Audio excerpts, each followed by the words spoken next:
came up a few times yesterday in your dialogues about how everything is included, even the uncomfortable stuff, the feelings, thoughts, experiences, sensations that we think shouldn't be there or we don't like, don't fit our ideas about how it should be, or for some reason feel threatening to our very survival. But whether we like it or not, it is all included because it's here. Not because I say so or because according to some spiritual masters it is. It just is because, look, it is. In your own experience you can see that even if you don't like anger, for example, it's here when it's here. So you can kick and scream and fight it, but even that's included. So there's no escape from what's included, from what's here.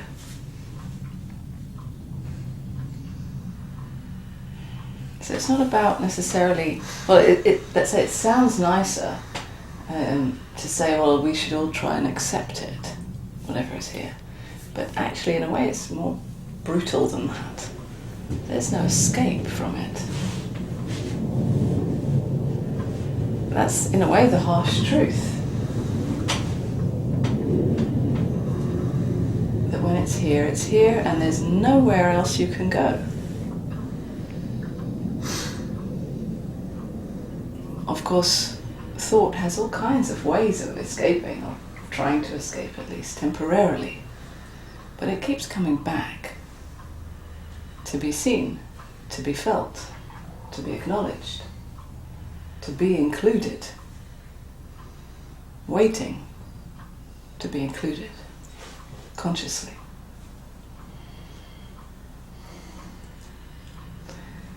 For there to no longer be a boundary between this and that this is okay, I like this bit, and that bit I don't like. To see that any boundary of separation between what I like and what I don't like is just a thought. And when I say just a thought, I mean, well, look how unreliable thoughts are. They change all the time. They change their mind. They pick up new opinions based on what you've read, what you've heard. Depending on your mood, they change. So if thought says, this is how it is or how I want it to be, it's unreliable. Thought doesn't know. Thought's just trying to know, trying to survive, trying to help this body live in this world, to create a sense of security and safety. But the reality is that thought is just repeating old programs. It doesn't know anything fresh and alive. It doesn't know what is really the case.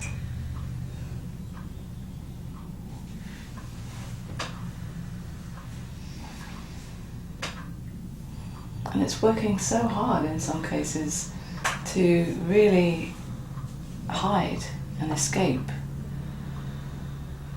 from what is actually here, because it feels threatening. And it's so much effort to maintain this facade that covers these uncomfortable things. It seems like such a heavy burden to carry and so exhausting. We long to actually put it all down and acknowledge all of the ugliness, the pain, the fear, the power that we really are. no matter what the consequences. It would be such freedom if you imagine, if I would just allow everything, or let's say stop standing in the way, stop trying to stop the tsunami.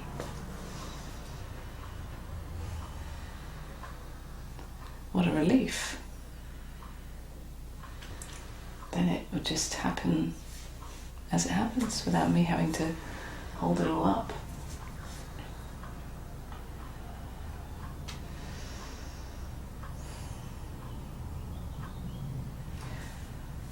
But it also is the death of you. That's what happens in a tsunami. You get destroyed. The one who is trying to stop it all gets destroyed. The one who's making the effort to stop it all, that one has to give up. See that it's futile. All this effort doesn't help. It doesn't actually help you survive, really. It can seem that way.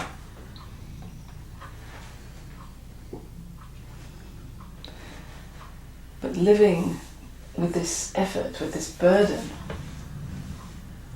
can get so painful that after all it's not a matter of choice.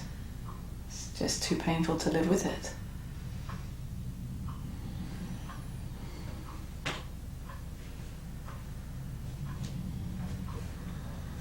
In a way, we're talking about our animal nature, because we are all animals, although we try to be all sophisticated and civilized. We have these animal tendencies, these animal feelings, most of it based on survival, which is the most basic instinct. So whether it's sexual or whether it's anger or grasping of some sort,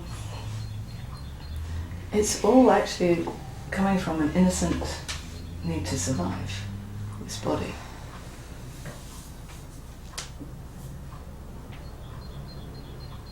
But because we're taught in our society to be civilized, we must suppress these things because they're bad. They're not included.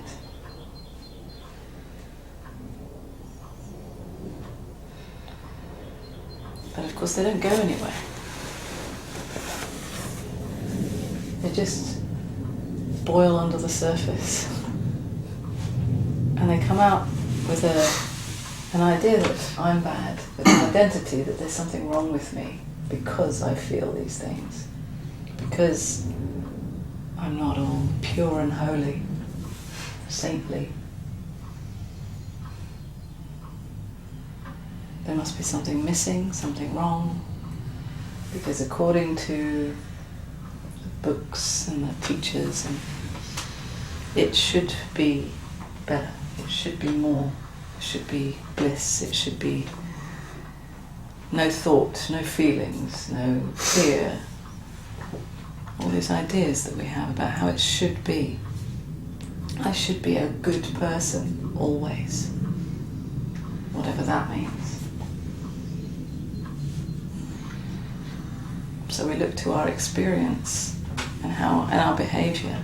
And we say, well, I'm not always this saintly good person, so that must mean that there's something still missing, something still to be done, to be fixed. My experience doesn't fit perhaps what I experienced in the past or what I hear from other people. And it never will, because it's always alive and fresh. Your direct experience, your present experience, can never fit into an idea or a memory. And we tell a story about our present experience, about how it is lately or recently or over the last month or two or years. But that's a nice story. But can you actually talk about your present experience? I mean, really present. I mean, like right now. As soon as you put any words to it, you're telling a story in time, which isn't about presence. You can never actually talk about what is happening absolutely right now. And I'm not saying even generally now, but literally right now. There's no time in that. There's no time to speak about it. There's no label that you can put on it. It's so alive and so fresh and so empty. Empty of time. Empty of everything. That thought cannot understand it. There's no time for thought.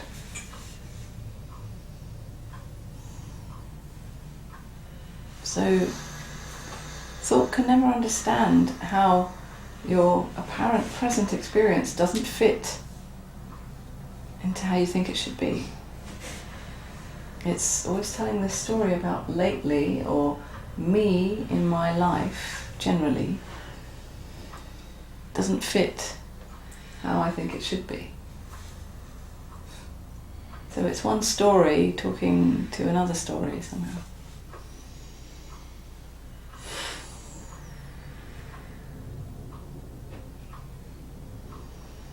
And in the meantime, life goes on. Apparently in time, out of control, things happen. Things are expressed, felt. Everything is already included, whether you like it or not. Happening without thought being able to control it, as much as it tries.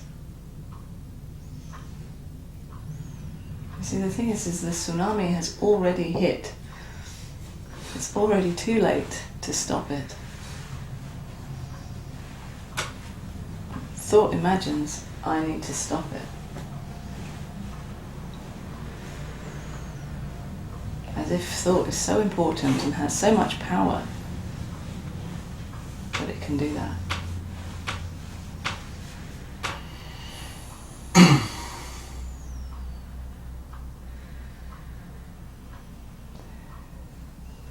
We've said a few times that not one thought means anything, because it doesn't mean anything to me. There's no me for a thought to mean anything to, for in fact anything to mean anything to.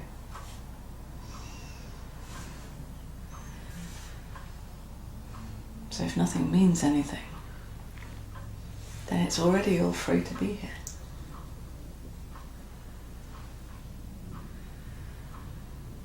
It's only the meaning for me that is what seems to stop the tsunami. Because it means something to me, then I better really work hard to stop it. If it doesn't mean anything to me, well, let it just kill me.